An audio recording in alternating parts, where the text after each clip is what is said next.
Bueno. ¿Cómo andan, chicos? Hoy, como les comenté por el mensaje, por el WhatsApp, subimos la clase de balance de energía electromagnética. Lo que vamos a hacer ahora va a ser una breve introducción, y discutir algunas cuestiones conceptuales energéticas y verlas apuntadas en dos problemas. Digamos, no vamos a hacer un desarrollo extensivo del tema, porque ya obviamente para eso está el video, pero hay conceptos que lo podemos manejar y cuestiones que relativamente me pueden aceptar, que son válidas hasta que vean el video o estudien la teoría y sin embargo no va a pasar a mayores, digamos, básicamente. Básicamente lo que vamos a hacer hoy es simplemente, y lo que trata este tema es de hablar del principio de conservación de la energía. Lo único que en este caso en particular, lo que vamos a estudiar es el principio de conservación de energía electromagnética. Vamos a dejar el resto de las energías afuera. Vamos a ver cómo la dejamos afuera. En realidad no la dejamos afuera, sino que van a estar dando vuelta por ahí. Vamos a ver cómo las interpretamos desde el punto de vista del teorema de Poynting, digamos, básicamente. Lo que vamos a ver. Así que bueno, vamos a compartir pantalla.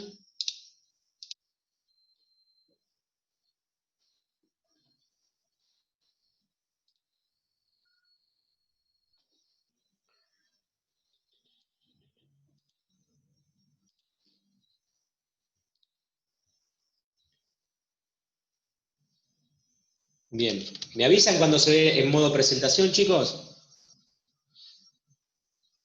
Ya se está viendo. Perfecto, muy bien.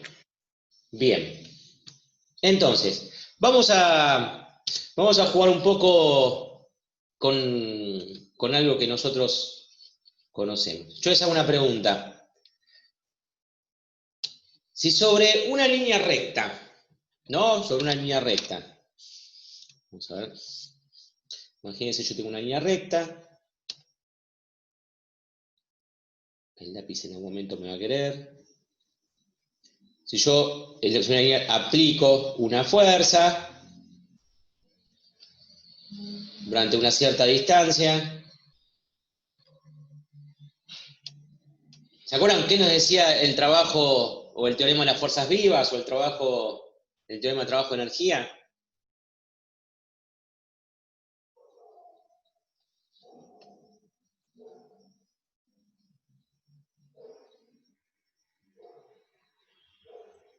Trabajo realizado es igual a la fuerza por la distancia. Bien, esa es la parte de trabajo y energía, digamos. ¿Cómo englobábamos el trabajo con la energía? En este caso, ¿qué energía también, digamos, no? Estamos en línea recta para hacerlo fácil, pero después la vamos a ampliar.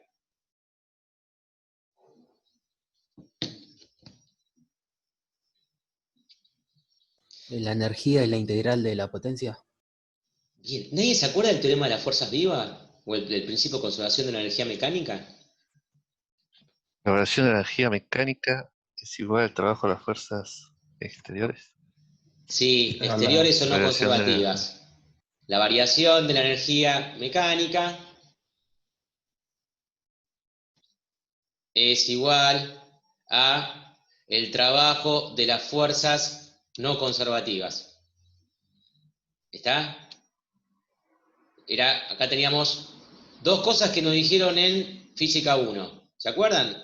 Trabajo es igual a variación de energía cinética. ¿Y qué era la energía mecánica? ¿Qué términos tenía la variación de energía mecánica? ¿Se acuerdan? Porque a algo llamábamos energía mecánica. Cinética más potencial. Potencial gravitatoria o si tenía un Bien, la vamos a poner resorte. potencial como vos decís. Pero es verdad, es gravitatoria o elástica, en principio. Esto era igual al trabajo de las fuerzas no conservativas. Si esto no se mantenía constante, implicaba que había que hacer un trabajo, y por ahí lo dijeron lindo, de las fuerzas exteriores, fuerzas externas, fuerzas no conservativas, por ese nombre lo retomamos en el día de hoy para la bibliografía utilizada de los rusos. Bien, pero básicamente la energía cinética, ¿se acuerdan que era la energía que tenía un cuerpo por su estado de movimiento? O sea que era la energía del sistema, ¿se entiende? Esta energía estaba, en teoría, alojada en el sistema, podemos decirlo de esa manera, es del sistema. La energía potencial, también, ¿está? La energía potencial, si la gravitatoria era la energía que yo tenía por el solo hecho de estar a una cierta altura.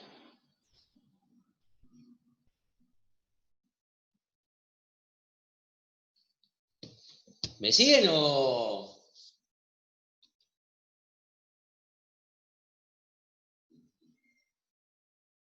Che, ¿se cortó o están ahí todavía? Sí, profe. ¿Hola? Ah, pensé que se había cortado, pues.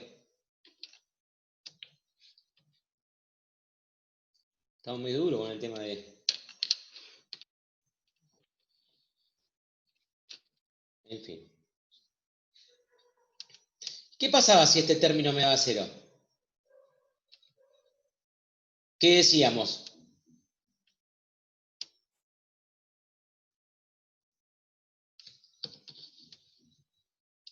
Que no hay variación, que es constante la energía. O sea que se mantenía la energía mecánica, se conservaba la energía. ¿Está? ¿En algún momento no se conserva la energía? Porque si este término, si en algún momento se conserva, puede ser que no se conserve la energía. Siempre se conserva. Pero sin embargo acá decía que la variación de energía era igual a trabajo, entonces no se conservaba. La variación de energía mecánica era igual a trabajo de fuerzas no conservativas, quiere decir que había una variación de la energía mecánica, entonces ahí no se conservaba la energía mecánica. Puede ser que tenga que ver con la transferencia. La verdad es que hay trampas por todos lados acá, y ahora vamos a arrancar en serio, pero sí, tenés razón, hay un tema. La energía se conserva siempre. A lo sumo le puedo cambiar el nombre y la puedo transformar en otro tipo de energía. Pero la cuenta de almaceneo sigue dando siempre la misma. Ahí la trampa estaba, era la variación de energía mecánica. Si había una variación de la energía mecánica, esa variación se había ido en calor, se había ido en otro tipo de energía. Ahora, por ahí vos dijiste algo interesante. Si un sistema, y vamos a definir ahora, desde el punto de vista de la física, un sistema, en este caso, tiene una pared, y defino el sistema entre que está metido en un medio circundante. Obviamente, si la variación de energía del sistema no permanece constante a través del tiempo, va a existir una transferencia de energía a través de las paredes. De tal manera que la variación de energía del sistema va a ser igual a la sumatoria de las transferencias. Si la energía del sistema permanece constante, la sumatoria de las transferencias se anula. Y el sistema está energéticamente aislado, o la cuenta almacenero me da cero. ¿Se entiende? La misma cantidad de energía que entra que sale. ¿Se entiende ese concepto desde el punto de vista de energía? No pensemos en ningún tipo de energía.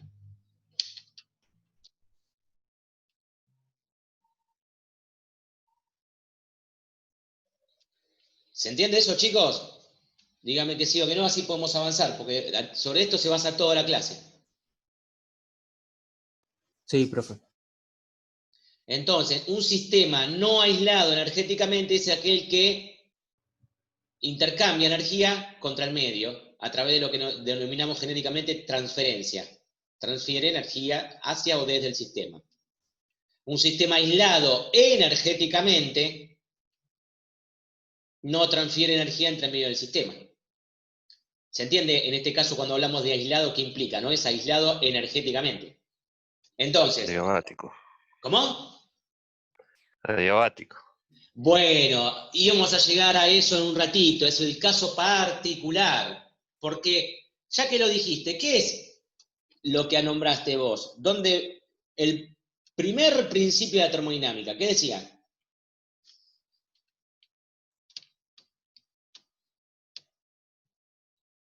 Los estoy Me liquidando. metí en un brollo. Bueno, la variación de energía interna, Es igual a 0. no. Va a Es calor más igual trabajo. a... Si el sistema, fíjense, vamos a plantear esta ecuación que está acá. La variación de energía interna del sistema, si no es igual a 0, es porque hay transferencia. La transferencia se puede lograr a través del trabajo o se puede lograr a través de ¿qué? Olvídense de los signos por ahora. No nos vamos a meter convenciones de signos. Esto que está acá, ¿qué es?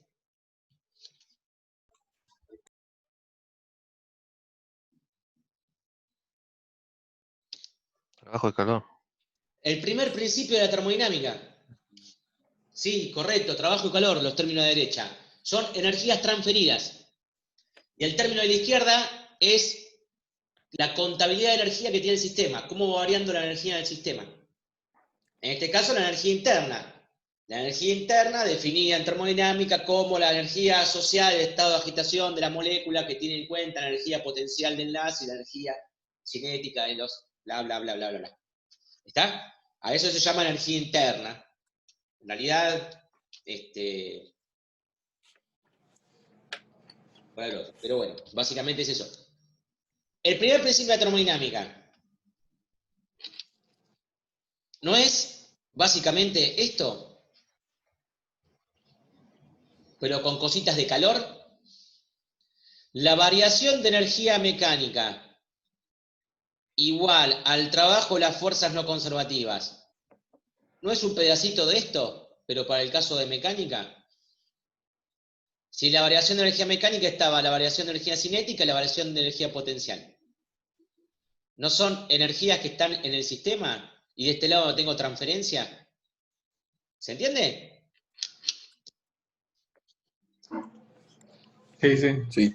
Sí, sí. Bueno, si yo quiero el caso general, ¿qué hago? Y pongo todo al asador. Sumo todo lo de la izquierda, sumo todo lo de la derecha, y que me quede la ecuación de energía que me quede. ¿Se entiende lo que digo? Veamos una ecuación de energía, de conservación de la energía, lo más amplia posible para nosotros, y en función de eso nos vamos a quedar con algo. Entonces, nosotros podemos plantear esta ecuación como principio de conservación de la energía, en donde, fíjense, delta K, porque depende de dónde lo hayamos sacado, del K se lo ponen a kinetic, de cinética, variación de energía cinética. ¿Está? Delta K, variación de energía cinética.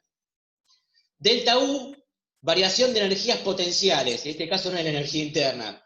Es más referido al concepto de las funciones potenciales, gravitatoria, elástica, eléctrica, ¿se entiende? Energía potencial electrostática, todas las potenciales que existan.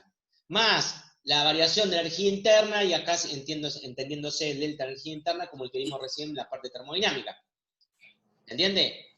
Si todo eso que yo tengo al lado izquierdo no se mantiene constante, es por culpa de algo que está en la derecha. ¿Qué es lo que está en la derecha? Diferentes formas de transferencia de energía. ¿Está? ¿Se entiende la ecuación? Ahora vamos a ver, pero básicamente conceptualmente. ¿Se entiende la ecuación? Sí, sí. Bien, entonces, primer término, obviamente, trabajo mecánico. El otro era el que involucraba el primer principio de la termodinámica, calor, transferencia de energía por diferencia de temperatura. El tercer término, ondas mecánicas, en este caso ejemplificado por el sonido, transferencia de energía por una onda mecánica. ¿Está claro? Después tenemos transferencia de energía por transferencia de masa. Por ejemplo, la convección del calor. Acuérdense que la convección del calor no era una transferencia de energía, eso en física 2 lo decíamos, sino es una transferencia de masa. Como la masa se mueve y lleva las partículas calientes, ascienden, y de esa manera lo que hace es transfiere partículas más energéticas a otro lugar, entonces transfiere energía, pero en realidad lo que estoy teniendo es una transferencia de masa. Cuando yo agrego nafta al tanque de un auto, esa transferencia, digamos, estoy transfiriendo masa, y esa masa después se va a convertir en energía, que la voy a utilizar como trabajo para mover el motor. Si yo tomo como sistema al auto, y como pared del sistema al auto nunca le entregué energía yo, y sin embargo puede realizar trabajo, y por el principio de conservación de la energía, no podría haber realizado trabajo si yo no le entregaba energía. Entonces, ¿cómo puede ser que el auto ande? Porque le entregué masa. ¿Se entiende? Y a partir de ahí, esa transferencia de masa la pude convertir en trabajo útil a través de los procesos termodinámicos. ¿Se entendió eso? ¿Esto último? Sí, profe. Ese tema les queda muy claro, pero muy claro, a los químicos, que tienen una materia que es hermosa, que cualquier ingeniería debería tener, que se llama principio de transferencia de calor y masa, o fenómenos de transporte. Fenómenos de transporte. Y ellos no distinguen dentro del fenómeno de transporte entre energía y masa. Ellos transportan todo. Son mucho más igualitarios que nosotros, en ese sentido. ¿Tá? Son pioneros. Ahora bien, el otro tipo de transferencia es el movimiento de cargas eléctricas, que nosotros llamamos corriente eléctrica, la transferencia por energía eléctrica. ¿Está claro? Yo tengo un secador, si es mi sistema, es el secador, la energía eléctrica va a pasar por los cables porque va a haber un movimiento de carga asociado y va a tener una energía eléctrica. Este término sí lo vamos a recuperar nosotros en un ratito ahora. Lo vamos a ver de otra manera, pero ya vamos a recuperarlo. Y por último, si hablamos antes de ondas mecánicas, de transferencia por onda mecánica, vamos también a hablar de transferencia por onda electromagnética, que es transferencia por radiación. Básicamente, por ejemplo, la lamparita nos ilumina porque hay una transferencia por radiación electromagnética. ¿Está claro? Más o menos estos términos son los que cubren física 1, física 2, física 3, física 1, física 2 y teoría de los campos nos cubren, tranquilos. ¿Está? Entonces, la pregunta es, ¿para qué hacemos esto? Porque nosotros queremos ver un tema que nos toca en la materia, que es el balance de energía, pero electromagnética. Entonces, vamos a ver cómo esta ecuación la podemos manejar para, como dijimos antes, el caso particular de que haya electromagnética, lo que me interese. ¿Se acuerdan que recién dijimos que la variación de energía mecánica era igual al trabajo de las fuerzas no conservativas? Entonces, si la variación de energía mecánica no se conservaba es porque existía el trabajo de las fuerzas no conservativas y podía existir una transformación de energía a calor, por ejemplo, que era el rozamiento. El rozamiento era una fuerza no conservativa. ¿Se acuerdan de eso? Sí, sí. Vamos a hacer un ejemplo bien sencillo para que se entienda hacia dónde vamos. Supónganse que yo a este sistema tiene una velocidad inicial porque le pegué una patada. Pero después dejo de ejercer fuerza sobre él y quiero que se detenga solo. ¿Está claro? Entonces, esto le va a pasar que después de un cierto delta X, por el coeficiente de rozamiento que tiene el piso muy dinámico, o 4pi por 10 a menos 7 mecánico sería, va a llegar un momento que la velocidad va a ser igual a 0. Entonces, en ese caso, la variación de energía mecánica fue igual al trabajo de las fuerzas no conservativas, que en este caso era la fuerza de rozamiento. ¿Está claro? Bien, todo bien, pero esa variación de energía mecánica se transformó en algo, en otro tipo de energía. Y ese otro tipo de energía aparte fue calor, porque la fricción hizo, o sea, esa energía fue a parar a algún lado, ¿se entiende? Producto de que se frenó el cuerpo. Sin embargo, acá nosotros nunca hablamos de calor, nunca hablamos de nada. Pero sin embargo, estaba presente eso. Lo que pasa es que nosotros no lo veíamos y lo dejábamos todo acá adentro, como trabajo de la fuerza de rozamiento, etcétera, etcétera. Entonces, si nosotros ahora hablamos del balance de energía pura y exclusivamente electromagnética, pensemos lo siguiente.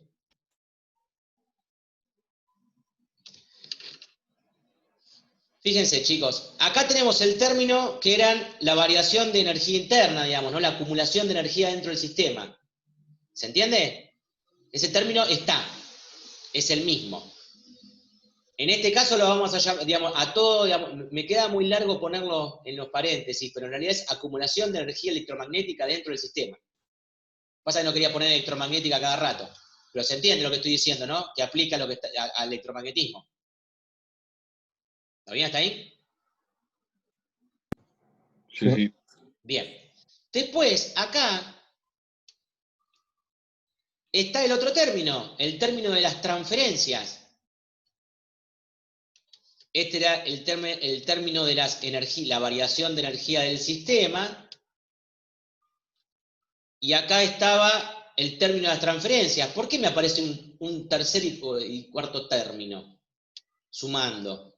Porque esto que me aparece acá es la generación de energía electromagnética producto de una energía no electromagnética que va a ocurrir en el sistema.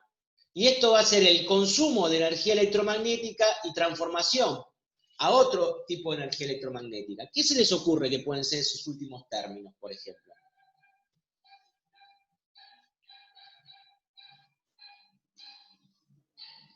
El que está sumando podría ser la FEM. Bien, el producido por la FEM. O sea, ¿se acuerdan cuando nosotros vimos cómo hacíamos para que se movieran las cargas dentro de un conductor? Necesitamos entregarle trabajo, energía.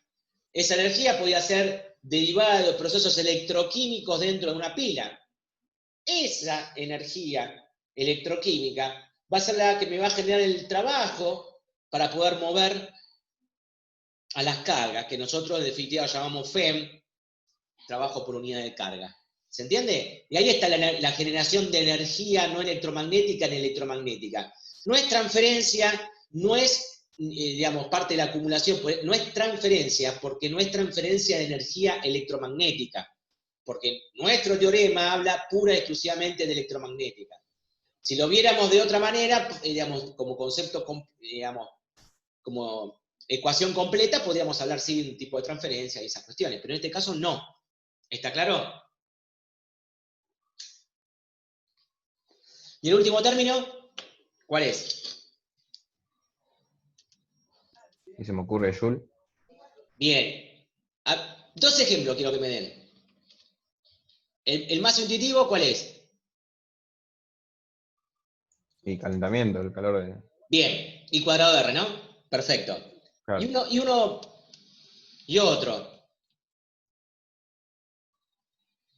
La circunstancia. ¿Cómo? Luz. No.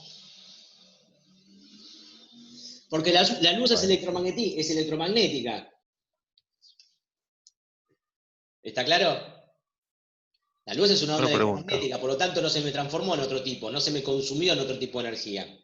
Che, si llamamos a los profes de máquinas 1 y máquinas 2 y le decimos que gracias a este teorema podemos hacer que los motores giren. Trabajo mecánico, chicos. La energía del campo electromagnético la transformo en cupla en el eje del motor. Ese es energía mecánica, quiere decir que transforma energía electromagnética en ¿qué tipo de energía? En energía mecánica. ¿Me siguen? Sí. Es energía electromagnética consumida. La perdí, esa energía. Se fue. Se transformó en otro tipo de energía. Ese término aplica. Por eso les digo esto. Y de la misma manera, si a mí, digamos, a través de un trabajo mecánico, me entregan trabajo mecánico, por ejemplo, en un generador, esa contabilización del trabajo mecánico la voy a tener que poner del lado de la generación. ¿Se entiende? Porque es trabajo que me están entregando. Y eso va a servir después para que yo pueda generar energía electromagnética. ¿Se entiende?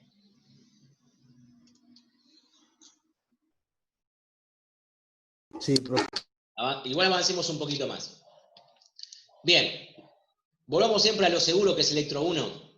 En electro 1, a mí se me puede ocurrir que tengo Fuentes, resistencia, capacitores y bobinas. La meto toda dentro de una bolsa que llamo volumen o sistema y la delimito por mi superficie. Una superficie que delimita el adentro del afuera. ¿Está claro? Estamos hablando de una superficie gaussiana, encierra un volumen, superficie cerrada. ¿Va bien hasta ahí?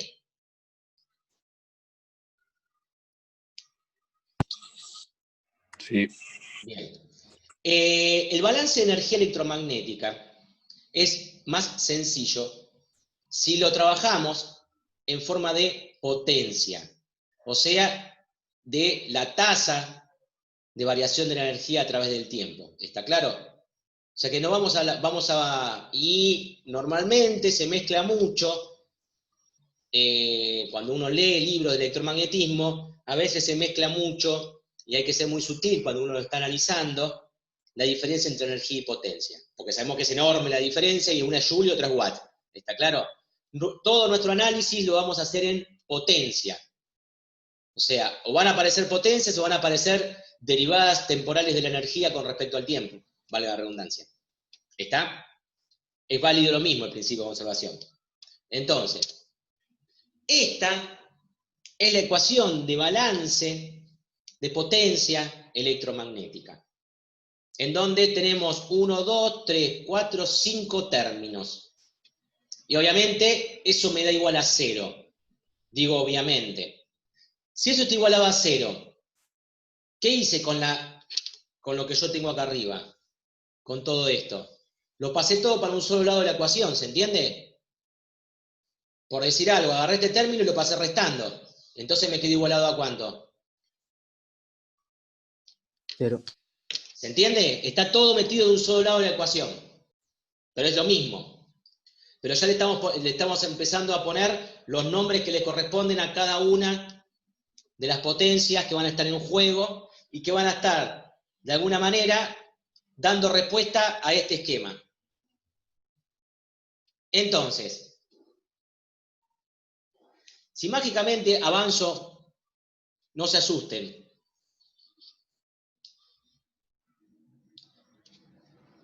Estos dos términos son estos dos términos. Espera un poquito que ya enchastré demasiado el dibujo. Estos dos términos son estos dos términos y básicamente son estos dos modelos. Es la potencia que se transforma en energía electromagnética en el sistema, la generación, o el consumo de potencia del sistema. ¿Se entiende? Y obviamente eso es producto del movimiento de las cargas y está dado por este término, que es lo que está explicado en el video, obviamente, ¿no? En el volumen dado, el producto de J por E, obviamente esto me da en watt por metro cúbico. Si yo lo integro en una región me da en watt. J por E me da watt por metro cúbico. ¿Se entiende?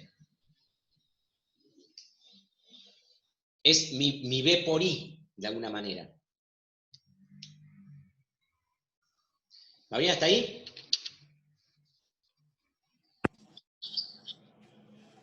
Sí. Este término, la potencia del campo eléctrico y la potencia del campo magnético, básicamente lo que hablan es de la acumulación de energía electromagnética, y obviamente los dos elementos que nosotros vimos de acumulación de energía electromagnética eran la capacidad y la inductancia. Ahí era cuando alguien nombró el inductor. El inductor habla de, es una característica del medio que tiene la capacidad de almacenar energía magnética. ¿Está claro? Y eso, en potencia o en tasa de variación, no es ni más ni menos que este término. Si ustedes se fijan, E por D era la energía eléctrica y H por B, la energía magnética. Y acá tenemos las derivadas temporales y esto se transforma en, de vuelta, watt sobre metro cúbico. Cuando integro me termina dando watt. Y por último, ¿qué me queda? Me queda lo nuevo, lo que hasta ahora no habíamos nombrado, que es la potencia transferida.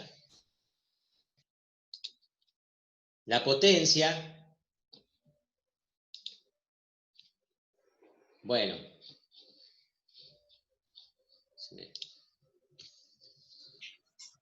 esta potencia transferida es potencia electromagnética transferida ¿a través de quién? A través de la pared.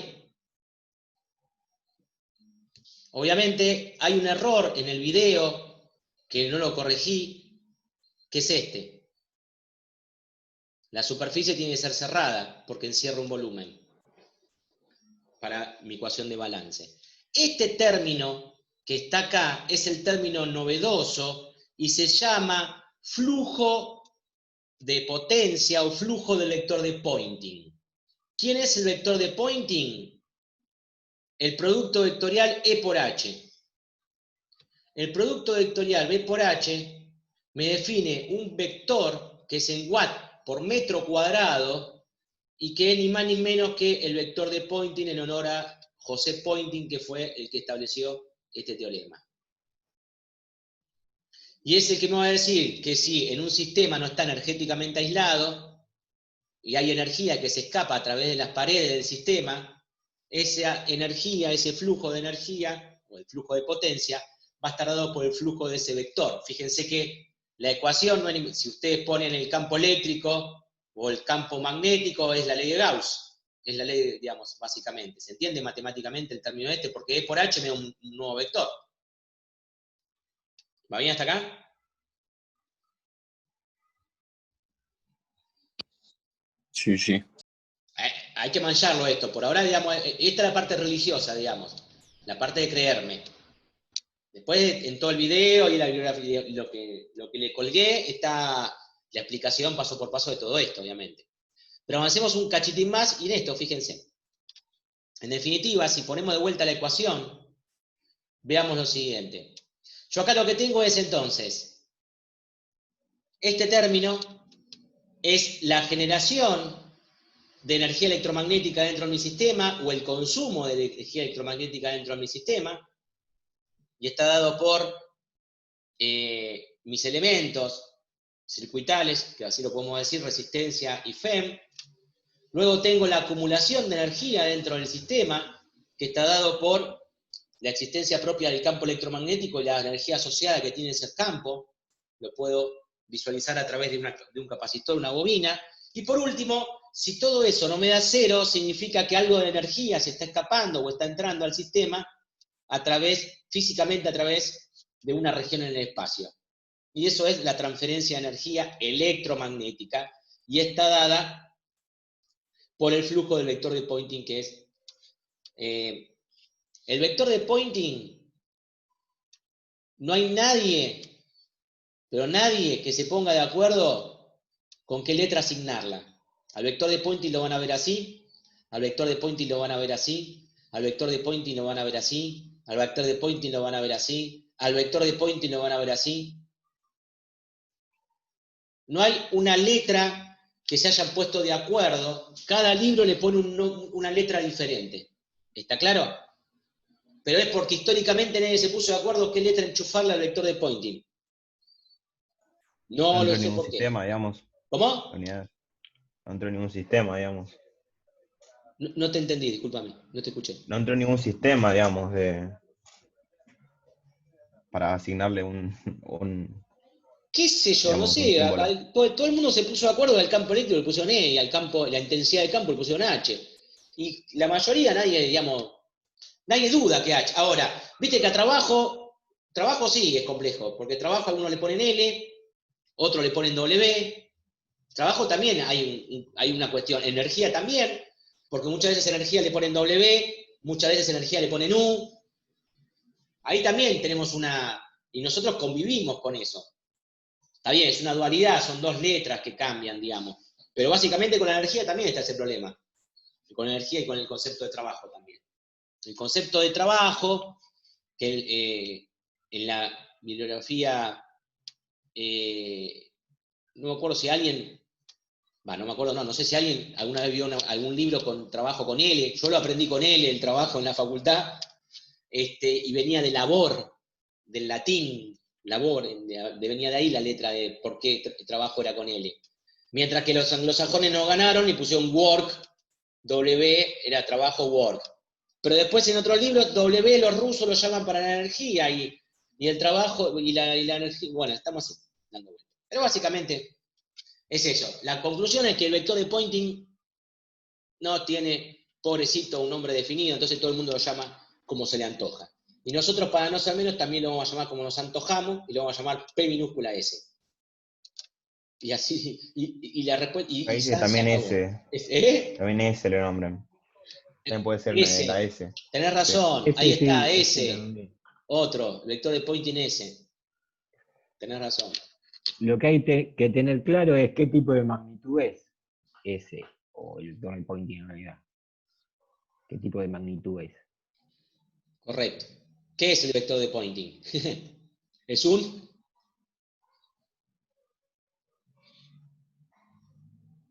¿Podemos decir que el vector de Poynting es un vector? Y sí. Bien, no, está bien, a ver, pero bueno, que nos quede claro, porque después, cuando nos ponemos a laburar, no termina de quedar claro. No exactamente, es un campo vectorial. Perdón, sí, está bien. Está definido punto a punto. Un vector puede ser una fuerza, por ejemplo. Sí, tenés Es distinto a razón. un campo. Esto depende de R y depende de T. Es un campo vectorial. Cuya unidad, la ponemos de vuelta, es watt sobre metro cuadrado. ¿Está claro?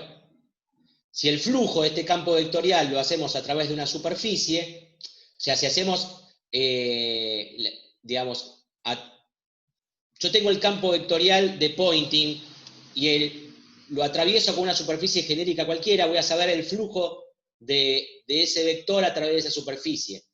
Si la superficie es cerrada, voy a tener el flujo neto. ¿Se entiende? Es Gauss eso. Matemáticamente y conceptualmente es Gauss. Es lo mismo que se hubiera puesto P, que se hubiera puesto E, que se hubiera puesto H. Desde el punto de vista del concepto de flujo. En este caso es un flujo de potencia. Gracias, Guille.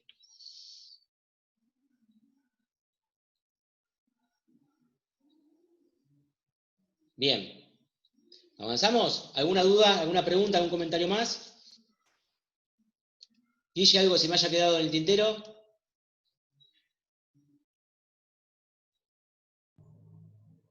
No.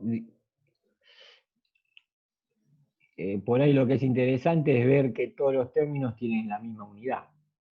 Sí. Obviamente, si no podríamos sumarlos, ¿no? De vuelta. Y el otro tema interesante son los signos de los productos escalares y vectoriales que aparecen por ahí, que nos va a definir una característica de esa potencia. Correcto. Ahora cuando veamos un par de ejemplos vamos a poner a analizarlo eso, todo eso, Guillote. Y vamos a empezar a laburar con lo que implica esto. Pero básicamente lo que nos tenemos que quedar nosotros en la cabeza es que el balance de potencia electromagnética, el balance de energía electromagnética está dado por 3 términos igualados a ceros, y esos 3 términos se expresan de esta manera y se van a calcular de esa manera. Entonces, Profe, si los campos son variables también el vector lo es, ¿no? correcto, por eso depende del tiempo. Claro, en Por el eso caso de las depende ondas, del digamos. ¿Cómo? Como en un caso de las ondas electromagnéticas. Claro. Por eso en la última parte del video, en ese caso en particular también, inclusive cuando los campos son armónicos hay un tratamiento particular. Como lo que hicimos antes, hay un tratamiento particular para digamos, el balance de energía electromagnética para campos armónicos. Y vamos a encontrar valores medios de potencia, y ahí van a aparecer la potencia activa, la potencia reactiva, la potencia aparente, y todo lo que vemos en teoría de circuito. Pero aplicado el balance para campos armónicos. Es la última parte del apunte que está colgado de la guía de estudio y del video, digamos, básicamente. Es correcto lo que se dice. Porque obviamente, a ver, insisto, de vuelta, el vector de Poynting es simplemente el producto vectorial de 2 campos. Si los campos son variables en el tiempo, el producto vectorial es un producto de dos funciones temporales. Me va a dar, tranquilamente me puede dar otra función temporal más. ¿Se entiende? Habrá que analizar cómo es esa función temporal, bla, bla, bla. Pero bueno, básicamente es eso, como decís vos. También por eso lo pusimos como al vector que dependía de R y dependía de T también, digamos, ¿no? Bien. Bueno, el tema es el siguiente. Ustedes fíjense. Yo tengo un conductor de cobre, pónganle de cobre, tiene radio R, por el cual circula una densidad de corriente J. Constante en todo el conductor, básicamente es corriente continua. ¿Está claro? Si yo multiplico a J por el área, o sea, por pi por R cuadrado, obtengo la corriente que está circulando por ese conductor. ¿Va bien hasta ahí?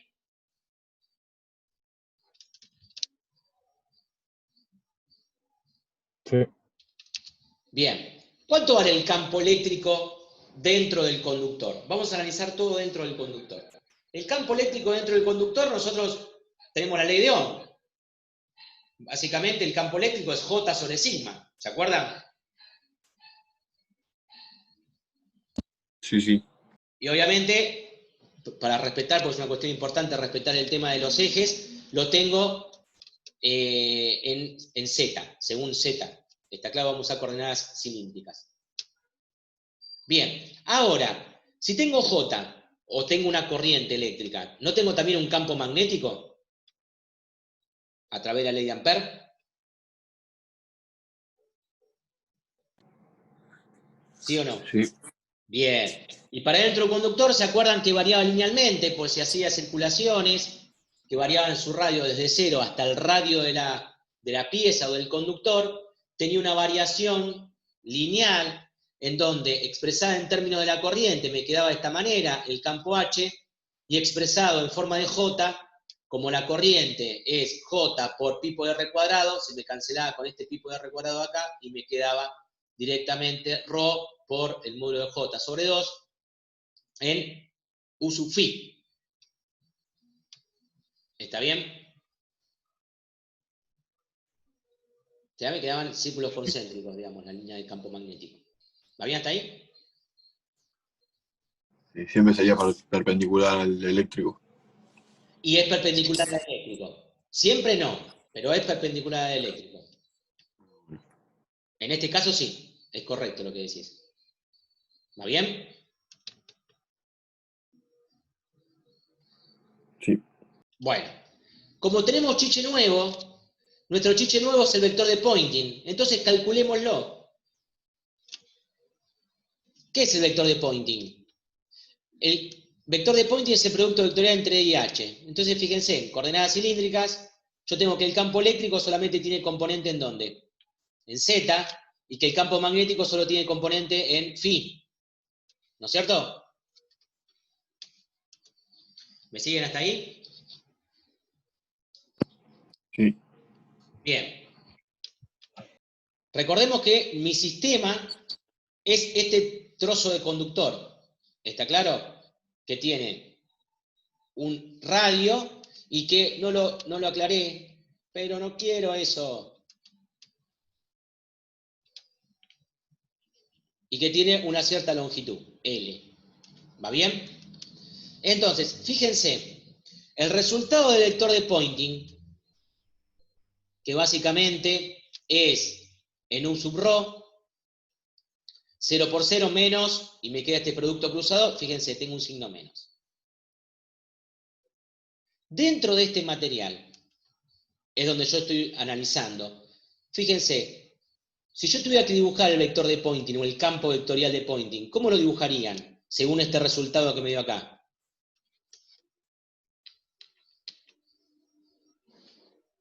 ¿Para abajo? ¿En qué punto? Es medio tramposo el tema, ¿no? Elijan un punto, porque ojo, estamos en coordenadas cilíndricas, ¿eh? Elijan un punto del espacio y analicémoslo. Porque, ¿qué significa para abajo? Pues acordate que ρ siempre es positivo. En coordenadas cilíndricas no tengo ρ negativo.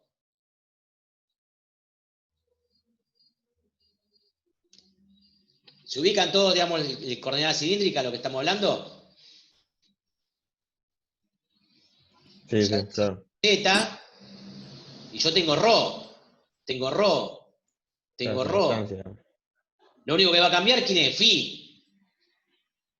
Pero no tengo ρ negativo en coordenadas cilíndricas, no estoy en coordenadas cartesianas. Ahora, de vuelta, con esta cuestión aclarada, y suponiendo que estamos ubicados en este punto, para hacerlo fácil. En este punto, el campo eléctrico, ¿hacia dónde va? Hacia Z. Positivo. Bien, correcto. Este es el campo eléctrico. El campo magnético, ¿hacia dónde va? Y Hacia arriba sería. Phi, digamos, ¿no? Saliendo de la hoja, digamos.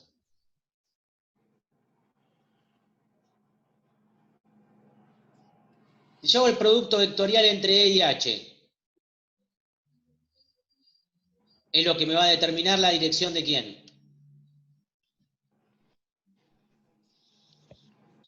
el vector de Poynting. Correcto. El vector de Poynting va ¿hacia dónde? Para abajo. Y sí, porque me lo está diciendo que va en el sentido de la menos ρ. El vector de Poynting va para abajo. Y si el análisis lo hubiera hecho en este punto, abajo, fíjense. Arriba. Porque va en el sentido de la menos ρ. Y esperen que lo borro un poquitito porque si no, no se ve nada. ¿Se ve? Abajo, el campo eléctrico sigue igual, H sigue estando en phi, y el vector de Poynting va hacia arriba. Bien. La pregunta es también, ¿el vector de Poynting, el campo vectorial de Poynting, es constante? En este ejemplo, ¿no?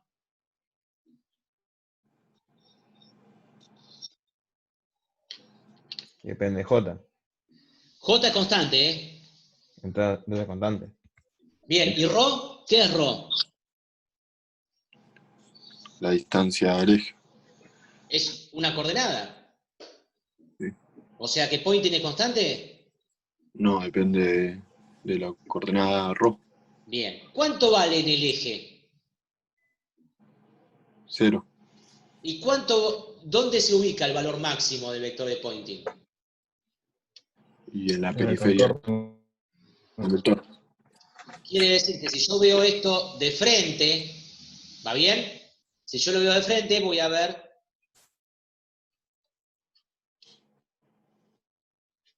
este sería el vector en la periferia, digamos, ¿no? Y más adentro voy a tener el vector, pero un poco más chico. Y hasta que en el punto central va a valer ¿cuánto el vector? El campo vectorial. 0, ¿no es cierto? ¿Va bien? Ujú. Bien. O sea Pero tengo... tiene sentido porque el campo magnético no es divergente, digamos. ¿Cómo? Bueno. Tiene sentido porque en el eje el campo magnético es 0. Correcto, correcto, No correcto. es divergente, digamos. Buena, muy buena apreciación. Esa es la componente que me liquida el vector de Poynting. Entonces, avancemos un cachito más y después vamos a tratar de entender ese campo vectorial, que es algo que está yendo en forma radial hacia el centro de la pieza. Avancemos un poquito más. Yo lo que quiero hacer ahora es lo siguiente. ¿Se acuerdan que el balance de energía me pedía que el flujo del vector de Poynting a través de las paredes del sistema me daba la energía que entraba o salía del sistema? ¿Se acuerdan? O la potencia. ¿Se acuerdan que mi sistema era mi cilindrito que yo tengo ahí? ¿No es cierto? Sí. Bien. Entonces, ¿qué voy a hacer? Voy a hacer el flujo del vector de Poynting en el cilindro, en las paredes del cilindro. Planteado el flujo, que es lo que yo tengo acá, ¿ven? Esto que yo tengo acá, ¿quién es? Básicamente. El vector de Poynting. ¿Me siguen?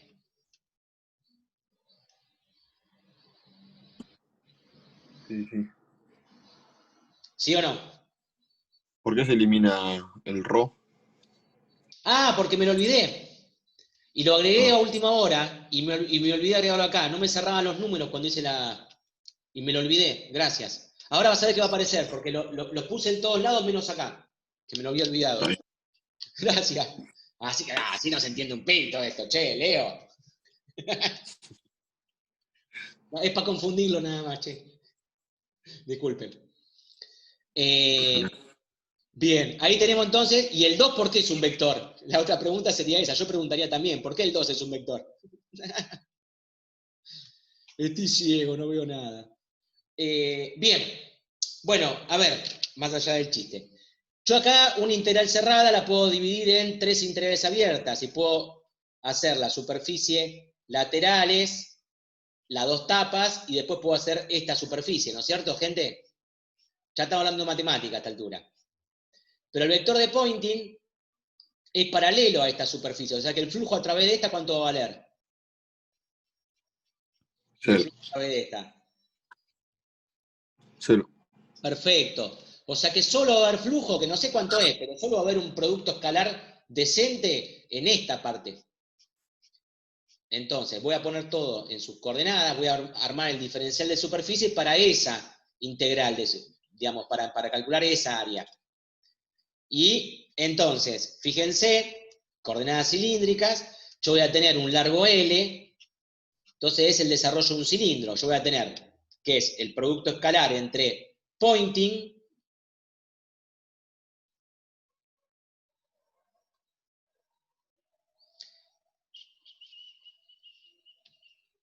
y acá me morfé un error también.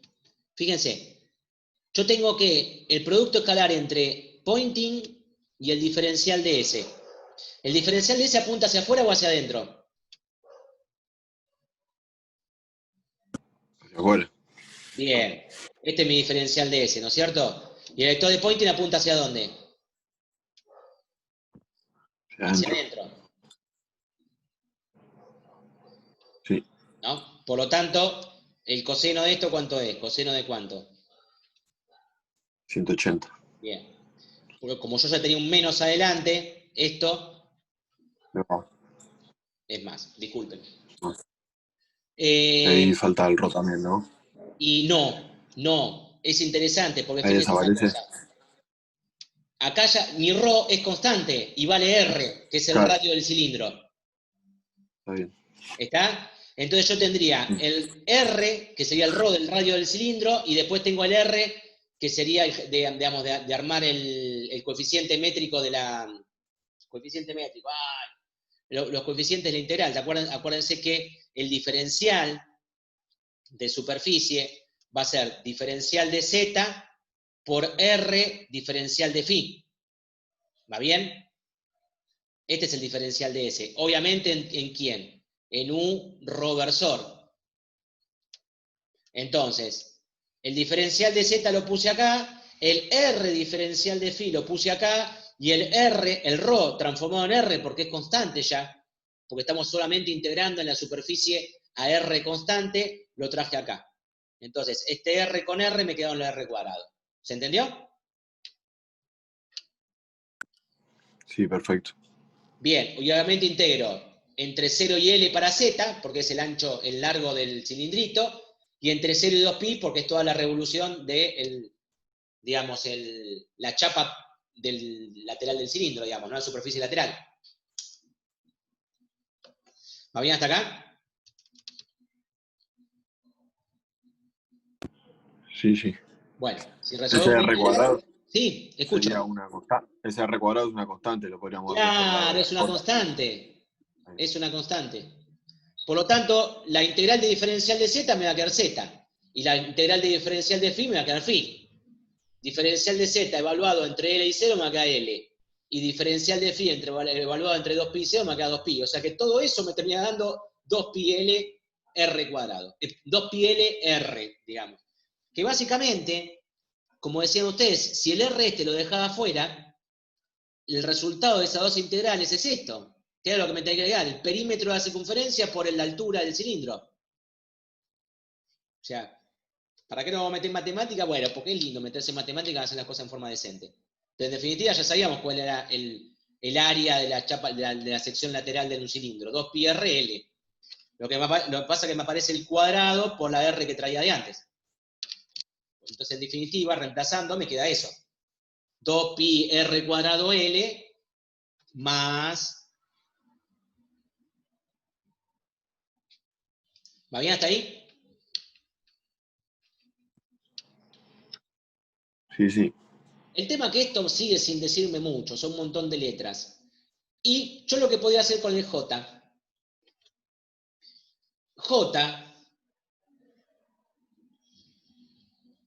diferencial de S, ¿qué me da? La corriente, ¿no es cierto? Que es el flujo. ¿Va bien hasta ahí?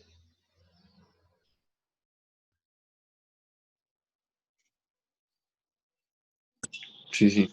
J constante, atraviesa un área que es circular. O sea que esto puede, tranquilamente es el módulo de J por pi por radio al cuadrado. ¿Va bien? Y lo vamos a meter acá. O sea que la corriente es J por pi por radio al cuadrado. Si hacemos eso,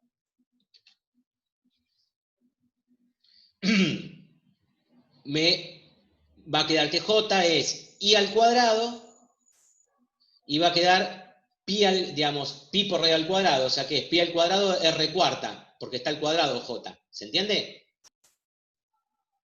Esto que está acá. Eso es pi por radio al cuadrado, todo al cuadrado.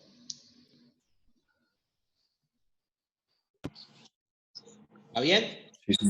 Sí. Bien. Yo les hago una pregunta. Simplificando. ¿Qué es esto? La resistencia. ¿A qué me dio el flujo de vector de Poynting entonces? ¿Qué me dio como resultado? Las pérdidas por efecto Joule. ¿Cómo era la La ecuación de transferencia. la energía?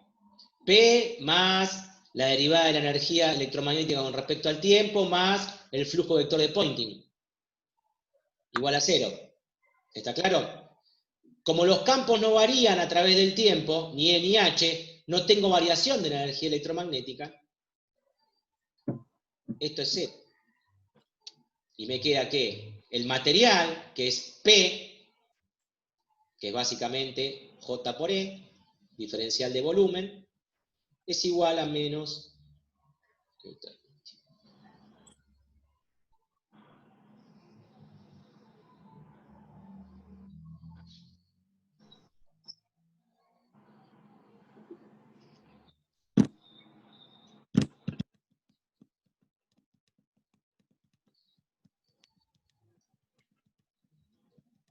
El tema es, ¿por dónde entró la energía?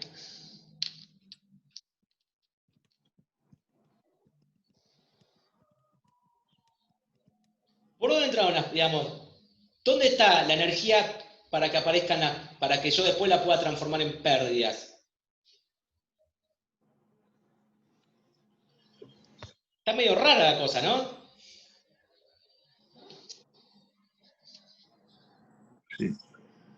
Sí. Acá es como que se prende fuego toda electrotécnica. En el movimiento de las cargas. Fíjense cómo es el campo del vector de Poynting. No, déjame aclarar una cosa. El movimiento de las cargas entra por un lado y sale por el otro, así que ahí no tenés, es una corriente continua, no tenés ninguna variación.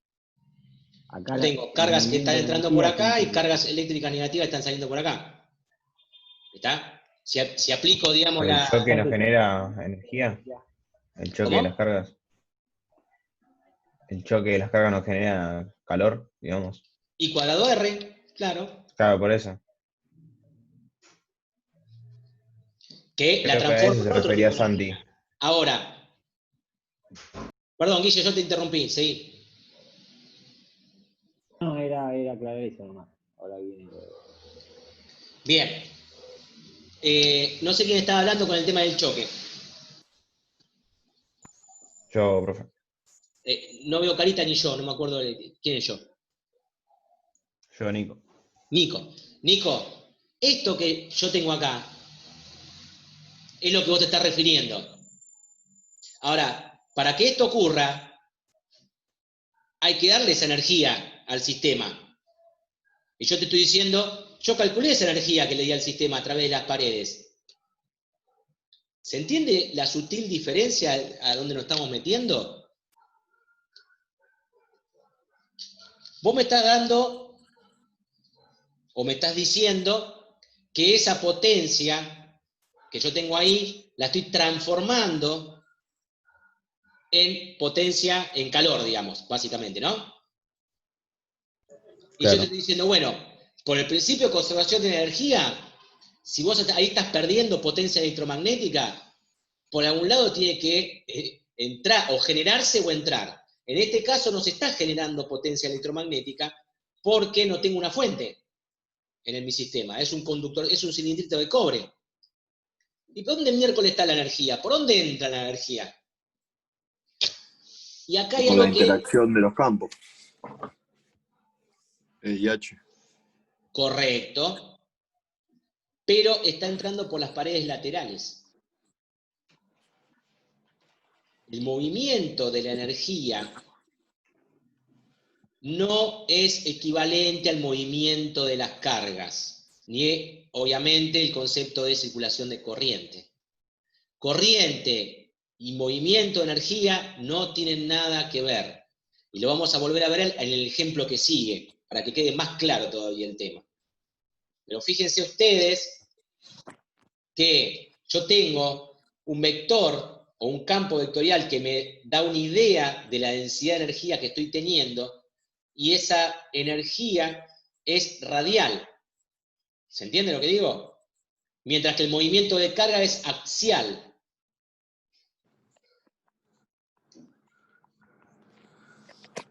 ¿Se entiende la diferencia? No digo que ya se comprenda del todo la situación, pero vamos avanzando en que hay una diferencia y que no coincide, digamos, el sentido de la energía con el sentido de la corriente eléctrica.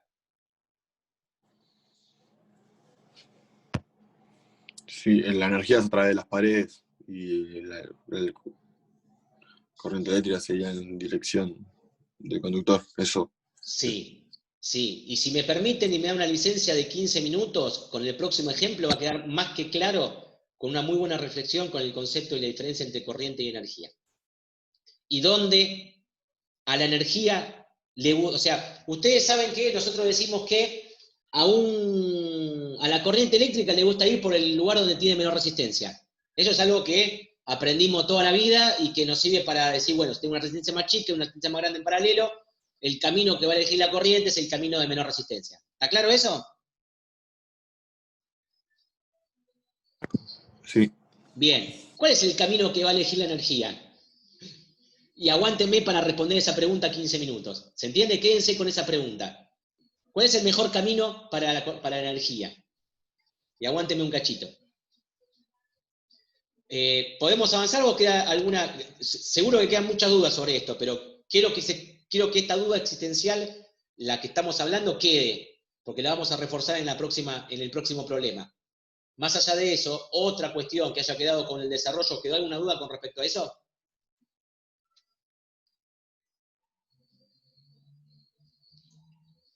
Todo claro. Bien. Yo tengo, si me permitís, algún comentario del... Sí. Analizando con el teorema de conservación de energía que vimos, hay parte de energía que se transforma en otro tipo, en este caso calor, ¿no? Era un término que habíamos considerando. Y el otro término era el ingreso de energía por la pared, que es el flujo del vector de Poynting. ¿Cuánto es la variación de la energía electromagnética dentro del volumen? En este ejemplo. Que era el otro término que aparecía en el balance. Que mostré. ¿Se entiende? Cero. Cero. O sea que no hay variación de la potencia electromagnética dentro del volumen. Y la energía electromagnética dentro del volumen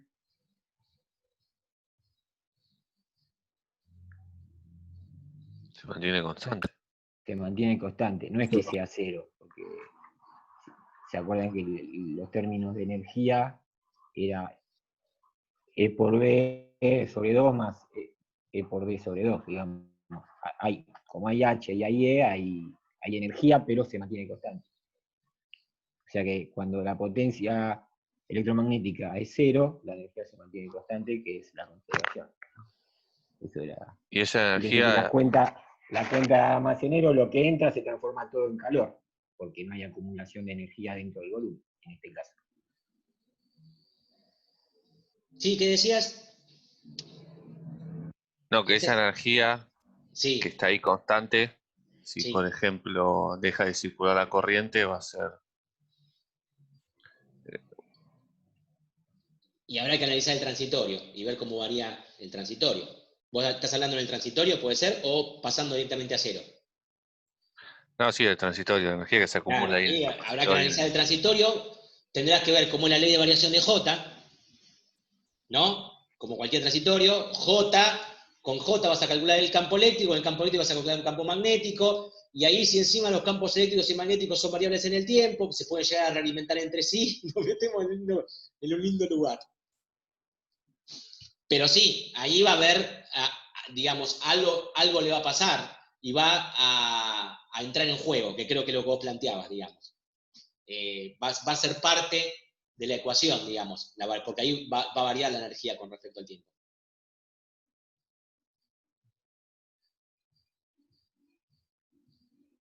¿A eso te referías? Sí, sí, exactamente. Bien, perfecto.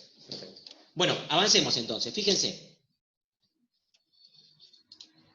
Este problema ni siquiera me tomé el trabajo de pasarlo en limpio, así que es un robo asqueroso de la gente de la Universidad de Sevilla, que es lo más grande que existe en la vida, después del rojito. Bien. Tengo un cable coaxil, chicos. Ese cable coaxil tiene un alma, que puede ser de cobre, y tiene una pantalla de espesor despreciable.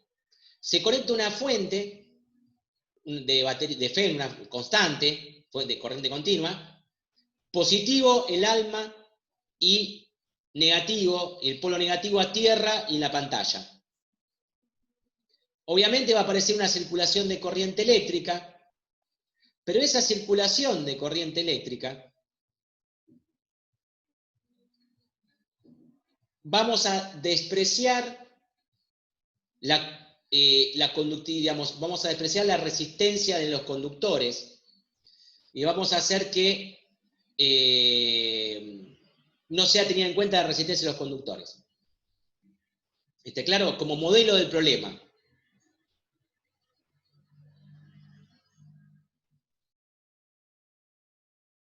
Por eso habla de que tenemos un conductor perfecto. Estamos hablando de un conductor que tiene conductividad infinita. Che, Guillermo. Sí. Una pregunta. Yo esto hoy estaba pensando, estaba dudando. Acá no está mal el sentido de la corriente o el sentido de la batería. Una de las dos está mal. La corriente tendría que ir para abajo. Está al revés. Está mal. Mirá vos. La Universidad de Sevilla, un desastre. Eso me pasa por hablar de más. Pero bueno, fíjense que el sentido de la corriente tiene que ir hacia abajo en el conductor y hacia arriba en la pantalla, chicos, por cómo está polarizada la fuente. ¿Se entiende lo que digo?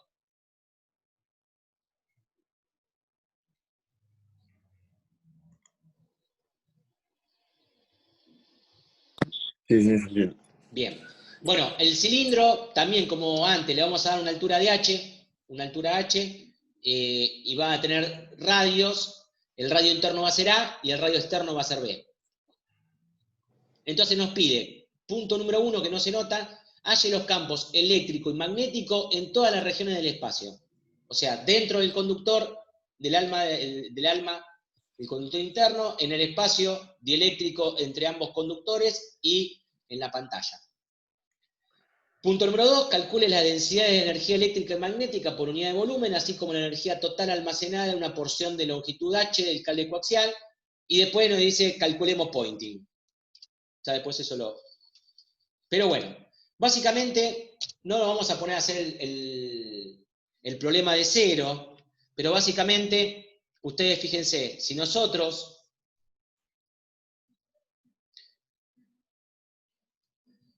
tenemos este cilindro, donde nos han dicho que el conductor es perfecto, por lo tanto, el cilindro está todo a un solo potencial. Y la carcasa exterior está a qué potencial.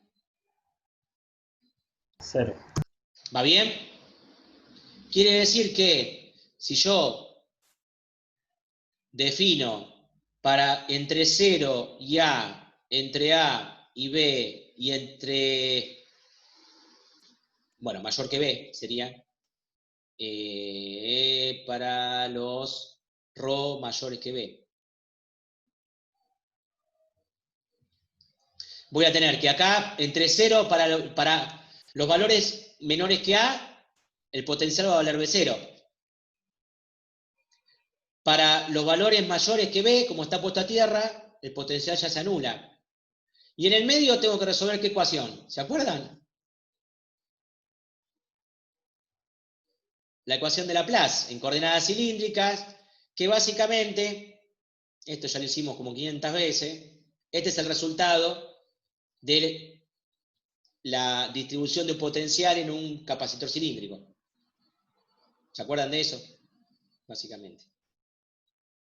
O sea que esta función phi es esta.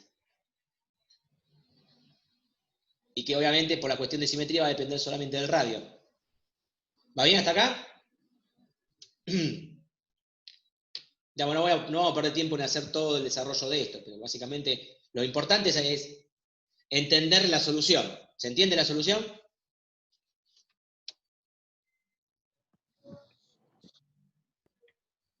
Sí, sí. Bien. Bueno, entonces, si ya tenemos el potencial, ¿qué podemos calcular? El campo eléctrico. ¿Cómo calculamos el campo eléctrico?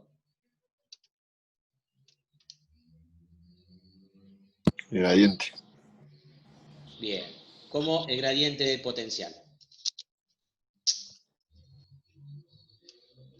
Bien.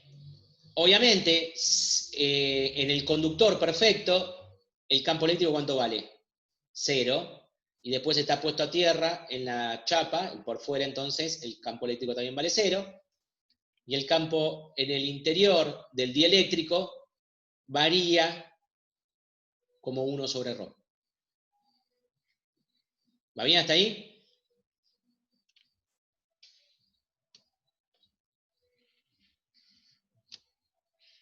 ¿Sí o no? Sí,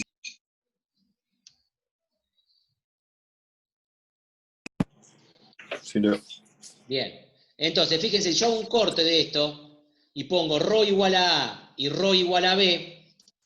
Fíjense que el campo eléctrico sufre una discontinuidad, porque venía con 0 y de repente toma un valor, decrece ese valor, hasta que de repente se hace 0.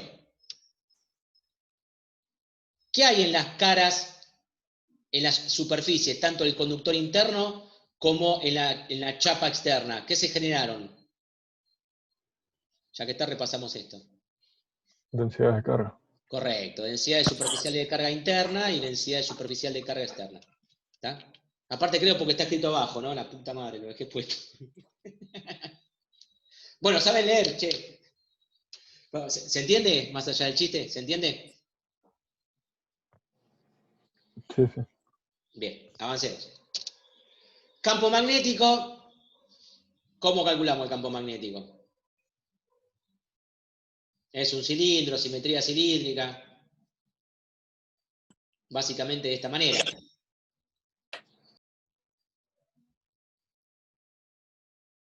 ¿Está?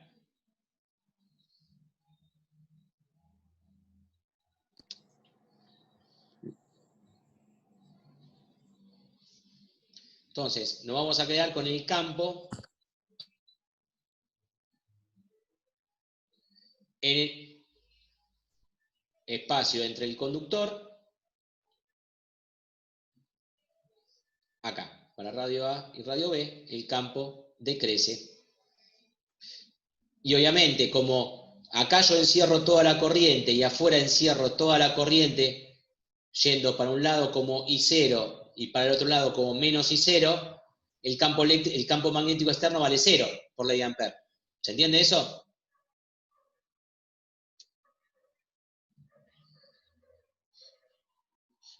¿Ya? El campo eléctrico decrece así hasta 0.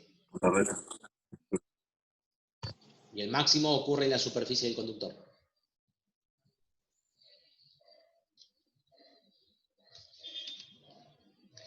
Y si quiero calcular H, lo único que hago es sacar mu 0 y tengo H. ¿Va bien?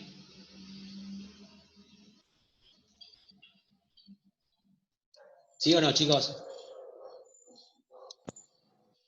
Sí, sí. Bien. Densidad de energía electromagnética, lo que estaba hablando recién Guillermo. La densidad de energía eléctrica era 1/2 de epsilon por E al cuadrado, o que era lo mismo decir 1/2 de E producto escalar D. Y lo mismo para el campo magnético, ¿no?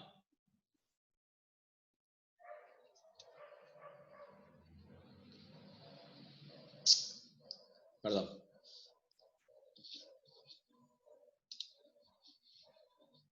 H sería. ¿Cómo? Ahí no es H. Ah, se me fue la... Sí, porque este lo puso en B y lo quedo en H yo. Bueno. Entonces lo pongo en términos de H.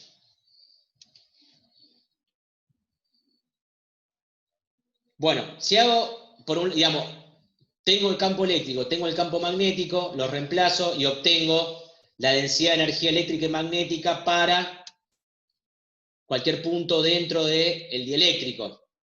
¿Está claro? Si yo ahora integro en todo el volumen, tanto para energía eléctrica como para energía magnética,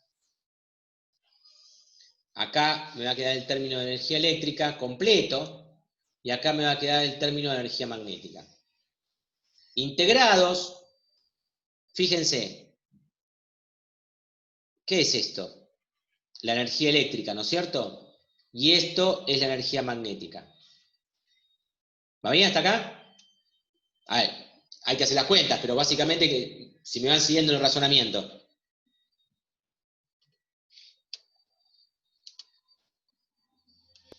Sí. Fíjense una cosa. Acá yo tengo B0 cuadrado. Y acá tengo I0 cuadrado. ¿Va bien? ¿Se acuerdan cómo se calculaba la capacidad de un capacitor cilíndrico?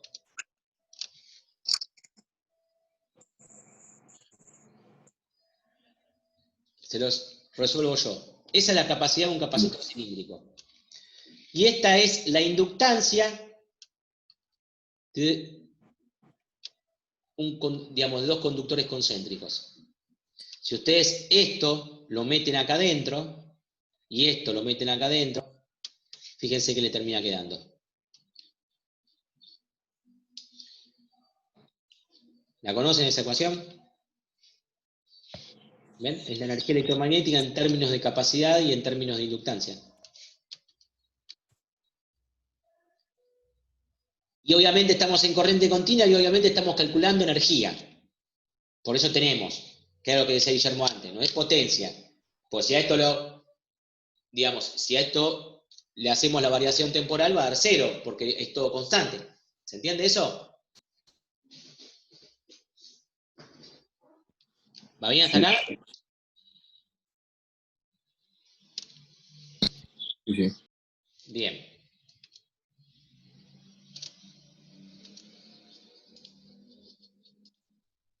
Bien, vamos a calcular el vector de Poynting y su flujo.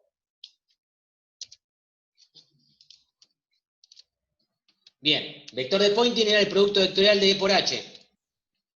Haciéndolo da ese resultado.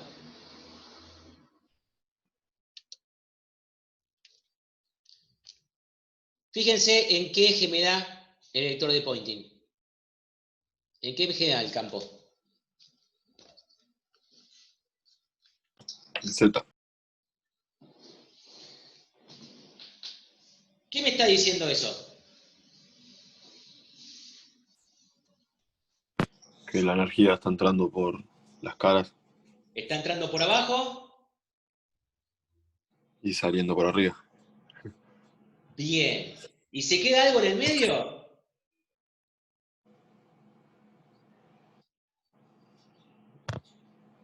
O sea, lo mismo que entra, vuelve a salir. Y se gasta en efecto Joule. Y es lo mismo. Conductores perfectos, ojo, Por eso, hay que pensar en el modelo del problema. Recién analizamos un conductor perfecto, digamos, un conductor real, y no tuvimos en cuenta su dieléctrico. Ahora estamos analizando dieléctricos nada más, y teniendo un conductor perfecto para no tener problemas con el efecto Joule. Después habrá que sumar todo y tendremos todo junto, pero lo hablaremos. ¿Se entiende? Digamos, está bien lo que decís vos, pero ojo con eso. Sí. Fíjense una cosa. Yo tengo el campo eléctrico, que es un campo electrostático, básicamente porque no tengo en el conductor el campo eléctrico asociado a la ley a la ley de Ohm, porque al ser un conductor perfecto y la conductividad infinita no tengo campo interno. Ya vimos que el campo eléctrico interno en el conductor era cero. O sea, el único campo que tengo es radial hacia afuera, en los ρ positivos. El H es un H tangencial, es un H azimutal. Por lo tanto, el producto vectorial de ambos campos me da, independientemente de qué lado esté del cilindro, me da un campo vectorial paralelo al conductor. No en el conductor, paralelo al conductor. ¿Dónde está ese campo vectorial? ¿Dónde está el campo de Poynting? ¿En qué material? El eléctrico. En el aire. Sí. En el dieléctrico. O sea, que la energía, ¿por dónde se está transmitiendo? Por el dieléctrico. ¿Se acuerdan que empezamos a hablar de cuál era el lugar donde le gustaba más la energía transmitirse? Y habíamos hablado con respecto a la corriente. Sí. Bueno, avancemos un chiquitín más. Fíjense,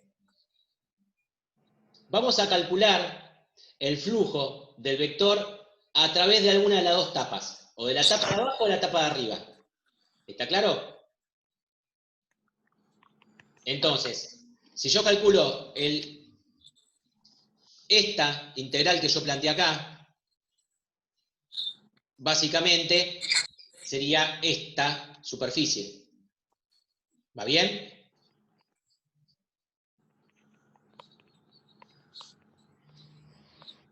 No lo estoy haciendo no estoy haciendo la integral cerrada. Estoy calculando simplemente el flujo de Poynting a través de esa cara. ¿Se entiende lo que digo?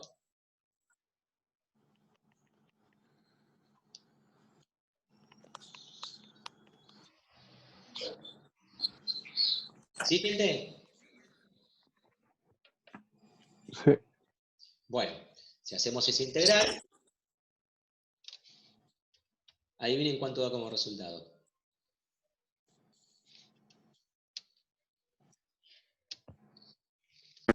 Potencia entregada por la fuente. Sí, señor. Y si hubiera calculado toda hubiera hecho la superficie cerrada, le hubiera sumado esta cara, y obviamente la lateral no me importa porque es paralelo el campo, ¿no? ¿Cuánto me daba? 0.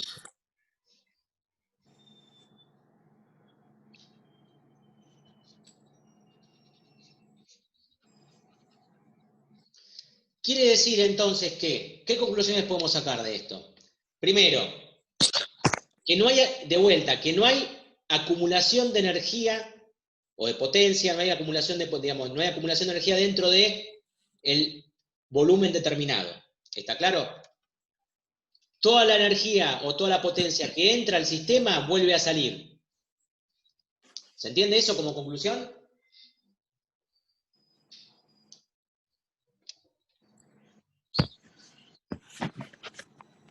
Sí. Bien, si hubiésemos tenido en cuenta la conductividad de los conductores, primero que hubiese cambiado todo mucho porque los campos eléctricos iban a variar bastante, ahora lo vamos a ver, por lo menos cualitativamente, y ya tendría ahí un I cuadrado R que compensar. O sea que SB por I me tendría que compensar el I cuadrado R del conductor también. ¿Se entiende?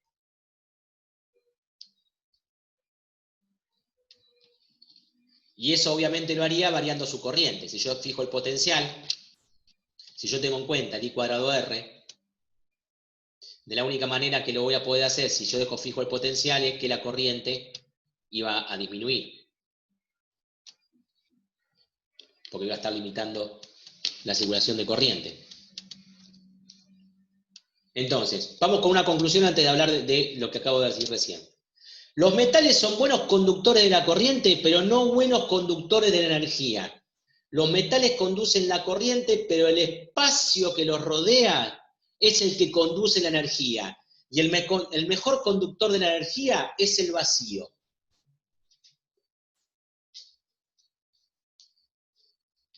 Un conductor es una guía de energía. El espacio que rodea al conductor es el que es por donde va la energía. Y esta es la parte loca.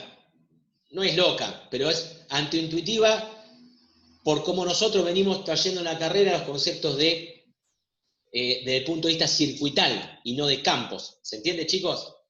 Ahí es donde reside el tema, básicamente.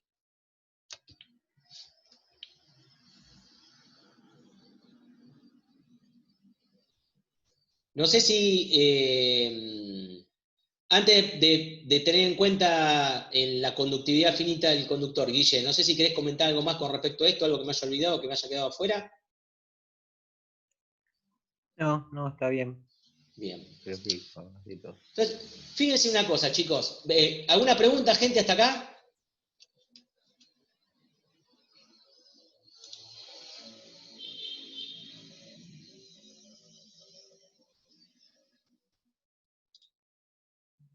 Bien.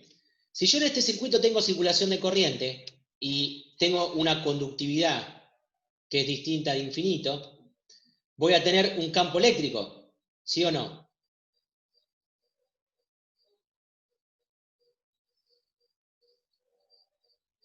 Sí. Bien. Quiere decir que, por ejemplo, en la superficie,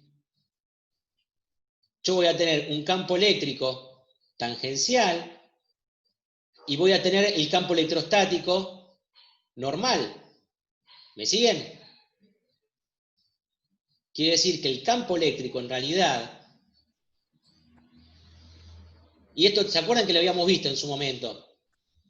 En un video que les había mostrado con el Maxwell, cómo las líneas de campo y las líneas equipotenciales ya no eran paralelas, sino que se deformaban. ¿Se acuerdan? No sé si se acuerdan. Yo me acuerdo por lo menos porque lo di. Sí. Tengo componentes de campo eléctrico oblicuas. Quiere decir que cuando yo haga el vector de Poynting en estos puntos, el vector de Poynting ya no va a ser como estaba yendo hasta ahora, yendo nada más que en esta dirección, sino que el vector de Poynting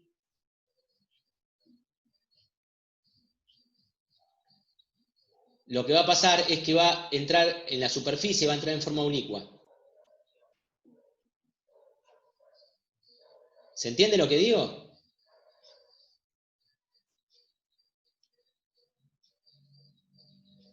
¿Qué implica eso? Es que si yo este vector de Poynting lo descompongo en componente normal y tangencial, la parte normal, por llamarla así, del vector de Poynting, esa componente va a ser utilizada para convertirse en calor y la otra componente, el vector de Poynting, es la que está transmitiendo la energía. ¿Se entiende? Sí. Y ahí, en este caso, si yo lo aplico al volumen, voy a tener exactamente lo mismo. Voy a tener que la potencia electromagnética quemada, en este caso en calor, más la variación de la energía electromagnética, más el flujo del vector de Poynting como mayúscula, me va a tener que dar igual a 0 para todo el volumen este. Fíjense que antes, cuando no tenía I cuadrado R, el flujo del vector de Poynting completo me da igual a 0. O sea, la integral cerrada del vector de Poynting en la superficie S completa del volumen me daba 0, porque no tenía ni pérdidas ni no tenía variación temporal de la energía. Ahora, esta integral cerrada de Poynting me va a terminar dando I cuadrado R. Porque tengo una diferencia entre entrada y salida. Parte de la energía internamente se terminó transformando en I cuadrado R. ¿Se entiende?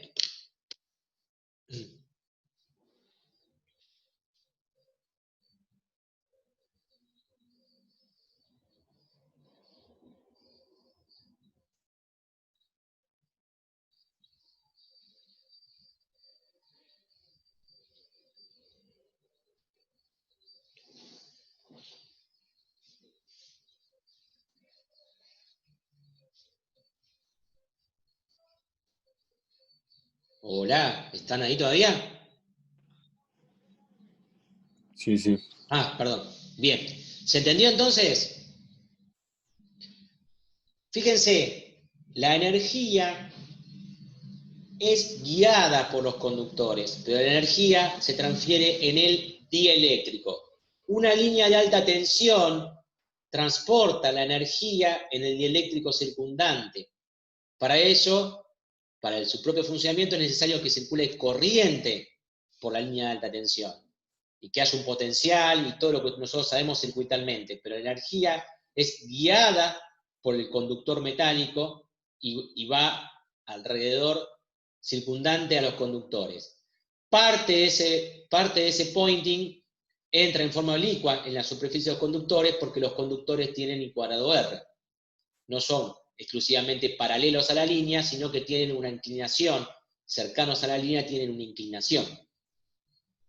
¿Está claro?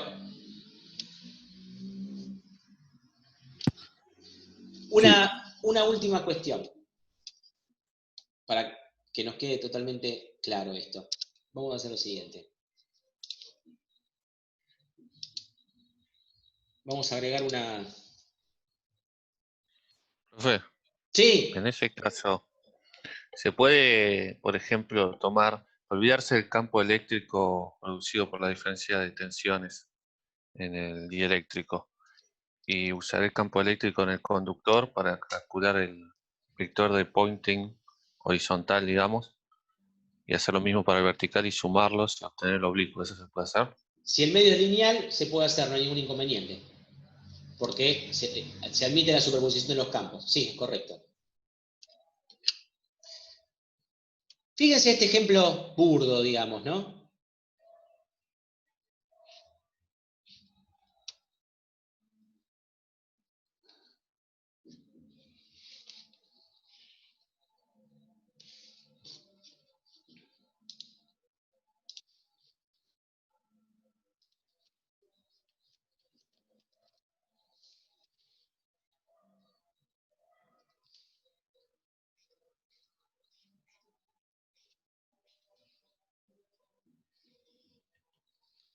Yo tengo una FEM, ¿está claro? Y de este lado tengo una resistencia. Que los hago medio volumétricos porque me interesa ver el tema de los campos. Resistencia. ¿Va bien hasta ahí? Entonces, yo sé que por los conductores va a circular corriente. ¿Está claro eso?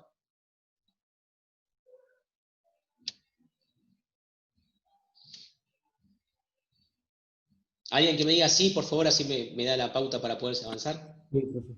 Sí, sí, sí. Bien. Ahora, como siempre hacemos en electrotecnia, toda la resistencia se la pasamos ¿a quién? se la pasamos a este elemento y decimos que los conductores son una masa, que no tienen conductividad, que la conductividad es infinita, por lo tanto no tengo campo interno. Pero el conductor superior está a un mayor potencial que el conductor inferior, ¿no es cierto? O sea, que acá me aparece un campo electrostático. ¿Va bien? Yo voy a marcar esta línea, acá. En esta línea, yo voy a decir que acá tengo un campo eléctrico en este sentido, y que en este punto tengo, vamos a dibujarlo acá abajo, como punto de aplicación, un campo eléctrico en este sentido. ¿Sí o no, gente? Sí. Bien. Por la regla de mano derecha, ¿qué va a pasar con la corriente eléctrica? Va a generar un campo magnético que en la parte va a entrar en la hoja acá, ¿no? En la zona esta va a entrar en la hoja el campo, ¿no es cierto? Sí. Por lo tanto, mi campo va a ser, digamos, en este punto, en un punto de acá, va a ser una cosa así. Este va a ser mi H. Medio en 3D, pero básicamente lo que estoy ejemplificando ahí es que el campo magnético está entrando. Acá abajo, en este punto, ¿qué está pasando en el campo magnético? También está entrando. Arriba.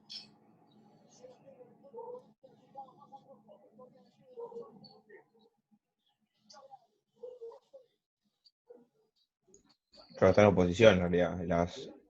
¿Cómo? Está en oposición, digamos. La El corriente campo está va para entrando, otro lado. digamos. Claro, sí. Arriba sí. Y acá abajo el campo saliente, ya que está lo dibujamos para no perdernos. Y acá el campo saliente. ¿Está? Básicamente es una espira, y en la espira el campo adentro se suma.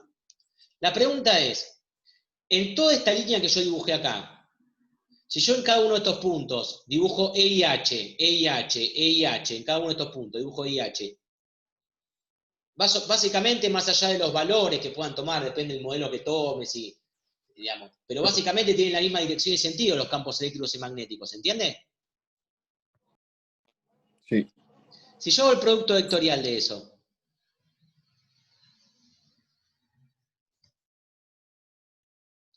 ¿para dónde da pointing?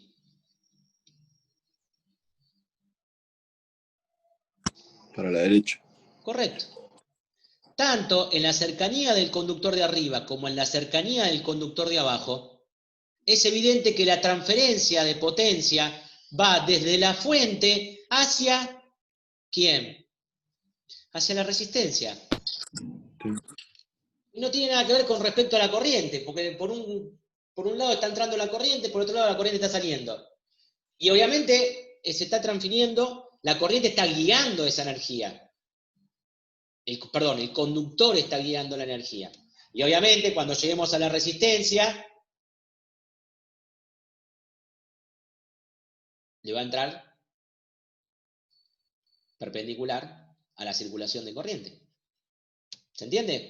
Este ejemplo también está bueno verlo, que es un ejemplo medio híbrido, digamos, tratando de ver un circuito esquemático versus un circuito real, digamos, ¿no?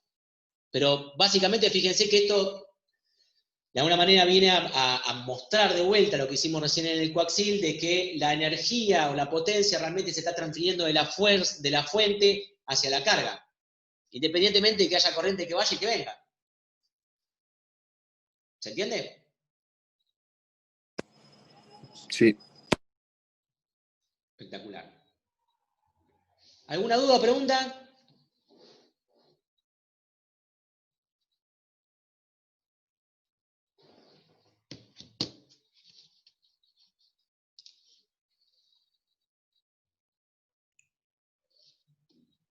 Bien.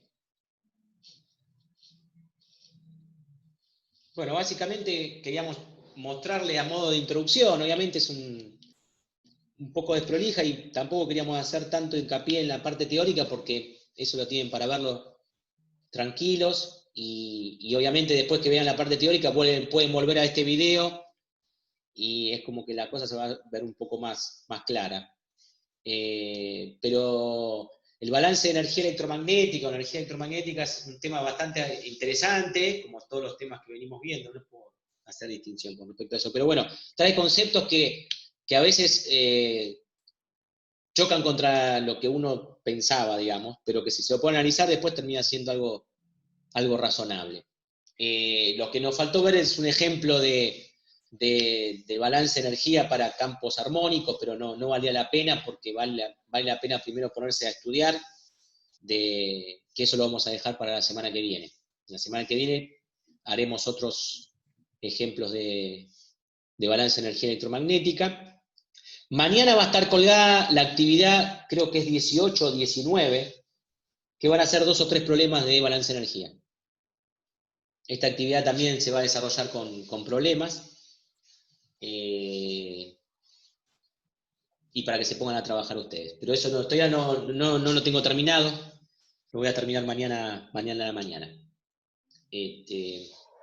Así que bueno, no sé, ¿alguna duda, consulta? Si no, nos vemos la semana que viene.